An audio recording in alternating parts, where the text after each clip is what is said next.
focus here.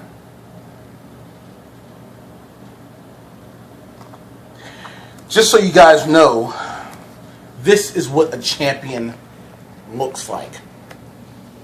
This is what a champion feels like. The last couple of months we've been going through the motions because you never had a champion like the big Swerve before. This is the first ever fact check promo. Everybody wants to throw facts around. Oh, I'm just stating you facts, Mr. Carr, this. I'm stating you facts, Mr. Swerve, that. I'm only going to respond to people who have said things to me that are worth my time. All you guys with your big skirts and your big tampon and y'all all that bullshit, y'all can gobble my big balls and choke on my big cock and hop back over into the first and second match where you belong. You guys haven't seen the main event since Wednesday afternoon. Get it? You're not on my level. But I'm going to speak to a couple people who are on my level. Let me start with why. Big Hurt, why would you sell your soul? I'm not selling my soul. I'm doing what's best for business. And I'm going to explain that at the very end. But let me start with the gripes. Yeah, it's a bitch fest. So when y'all say I had no other option, you tell me what you would do. And again, Jason Terrell is on fact check duty. And since I'm the highest paid wrestler in the world, I will donate $50,000 every fact that I am wrong about in spirit. So, fact.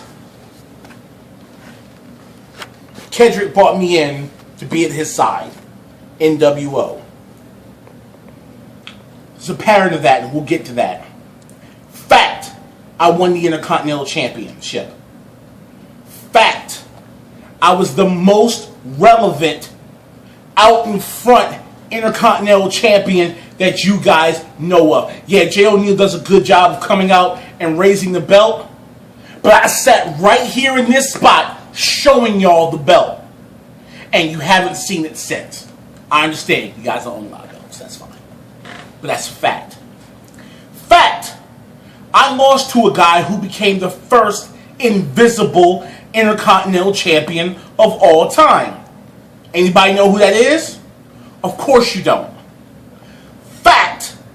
I did not get a rematch. And that's okay, because at that point Big Hurt was getting hot. Hot with the promos, running up the ladder. And let me tell you something about Kedrick Jones, the guy you're all rallying behind. When your star gets a little too big, Kedrick Jones won't be far behind you with the baking soda and the water. When you start burning a little bit, here he comes. That fire is going to get burnt. Oh, trust me, it's going away. Because Kedrick Jones is the star of the DMVF, not you guys. Fact. Kedrick and I won the tag team titles. When we were stripped of the tag team titles, and I agreed with it, and he put all the titles up, I said, Ked, what you got for me? Intercontinental title tournament? You know I never got my rematch. I could get the Intercontinental title tournament. No. Fact. I came to Ked and said, hey, no one cares about the TV title. I'm going to take the TV title and turn it into the hardcore title. Put me in that tournament. Let me win it and make that belt famous. Didn't put me in the tournament, but did turn it into the hardcore title all of a sudden. Didn't you wonder how that happened? Ken knows how it happened. That's a fact. Joker J and I become the tag team champions. Most relevant tag team champions in a long time. Fact, I did everything I could to get everybody off the bench and into the game. This is what it took to get you guys off the bench and in the game. And on a side note, when this is all over, however this plays out, I want everybody to remember who stood up and who sat back and watched. Because like Poetry said, in fact, I said it first, you can't hide from the scene by. Fact. The Make It Right promo was the hottest promo of all time. I know that's an opinion, but I'll put the money up if you think it's not a fact. That promo shook the entire core of this federation. Ked was going back, changing plans. He got really upset. So upset that it affected his health. Just a promo. Fact.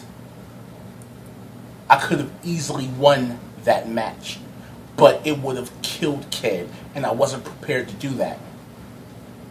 Also a fact, I could have been the World Heavyweight Champion in my first match. Ked will tell you, I wanted to work with the younger guys. Fact, I handpicked Jonathan Young to try to make him into a star. So when you say Big Hurt, why'd you do it? All of that, what was my reward? Ked puts himself over me. He won the match.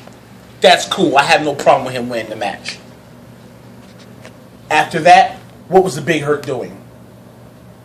You have no idea what the Big Hurt was doing. Because I wasn't doing shit. Left me off of pay-per-views. Hottest commodity in the DMVF. Left off of pay-per-views. That's what we do. Oh, you're getting too hot, I'm going to leave you off a couple of pay-per-views. That's okay. I still was willing to go around and clean up any mess that was coming in. Slow Relax comes in breaking the rules. Got rid of them. I was willing to do all of these things. This is who you guys are following. But don't take it from me. Let's not talk about me anymore. Let's talk about y'all. Fact. While Ked was on his quest to become the longest reigning champion of all time, he needed to do something. So what did he do? He kept Jason Terrell distracted, and he put me and Hall of Famer Mike Brown against each other in a series of matches. I think we wrestled 3 or 4 times. I'm not really sure. In fact, I told him, I said, I'm tired of wrestling Mike Brown. This has got to go somewhere. Oh yeah, it's going to go somewhere. You know, we're going to get you back into the title picture. Fact. As unselfish as Mike Brown was, Mike Brown, what did you get for your efforts? You're in a match with Brandon Moore, and when Ked turned us against each other, yeah, I ran in. I cost you the tag team titles.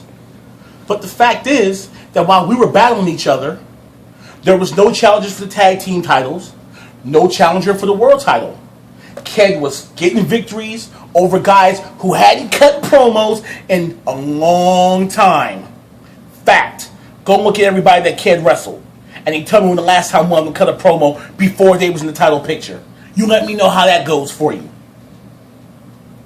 We're killing each other. You threw water on me and hit me with the taser. Poetry. What did you get for your loyalty to Ked? Fact. You turned on your own brother. You climbed the ladder by yourself. NWO had your back, but we didn't have to interfere in your matches. You climbed the ladder. Jason and I pushed you. Go, Poetry, go. We watched you go up and grab that brass ring. And what happened after you grabbed that title? You lost to a guy who had already lost a match that night. His reward for losing his hair and being invisible for the months running up to it was getting your world title. That's your loyal to, Poetry?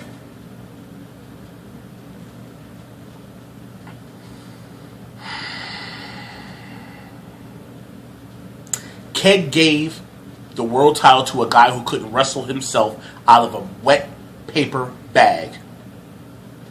Couldn't wrestle himself out of the covers in the morning.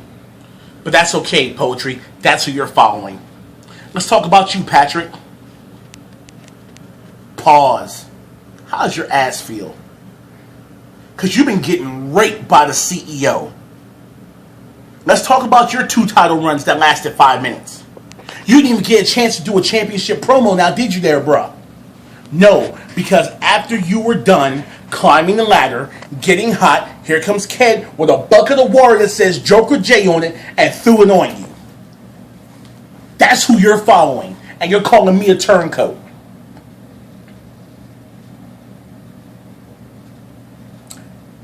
And my good friend Jason Terrell made poetry.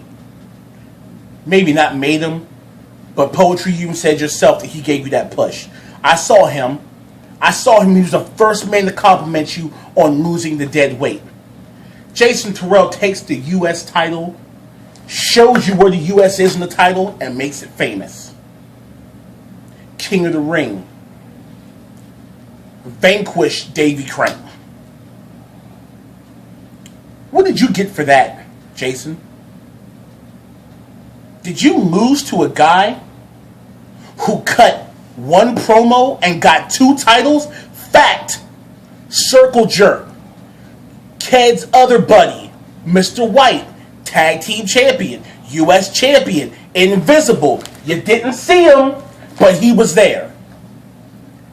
Fact. Jason Terrell was just on a dark match against another invisible guy. Focus, camera guy. Focus. Here. Fact.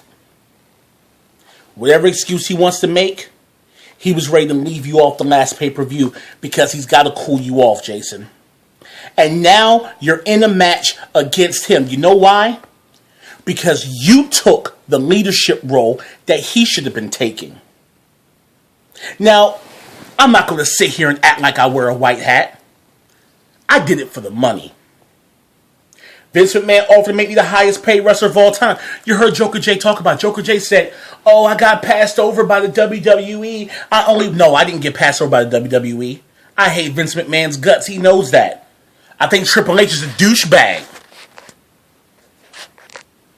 But these guys know business. And Ked, you was getting too corrupt. There's nowhere to go. There's nowhere I can go over your head. But look at you now. Clean shaven. Focused. Ready to go. This is what I always wanted from you guys. My time in DMVF was done. There was nothing left for me. Nobody else was going to step up. So I went to the WWF and became the champion. So now let's talk about what happens next. Since I've already gone over time. What happens next is I got an army of WWF wrestlers, superstars, legends, Hall of Famers ready to come with me because I'm their champion into battle. And that locker room, I don't know. Everybody's focused on the Big Hurt. I don't know if you're ready. You got jobbers claiming to take out legends. It's not going down. Y'all need to get the leadership together and get ready. Because in a few pay-per-views, I will lead the WWE into invade the DMVF. I may bring a few surprises along the way. And that's whether I win, whether I'm still DMVF champion or not. Poetry. I told you before, come take the belt. Go ahead, you can have the DMVF title. I will take this and go defend it. I'll have to defend 2 belts. Come take the title. I'm not going to lay down for you, though. Because, make no mistake, I'm a scumbag, but I'm the best fucking scumbag in the world. You know why? Because I am champion of the world. See, that's the world. And I'm the champion of it.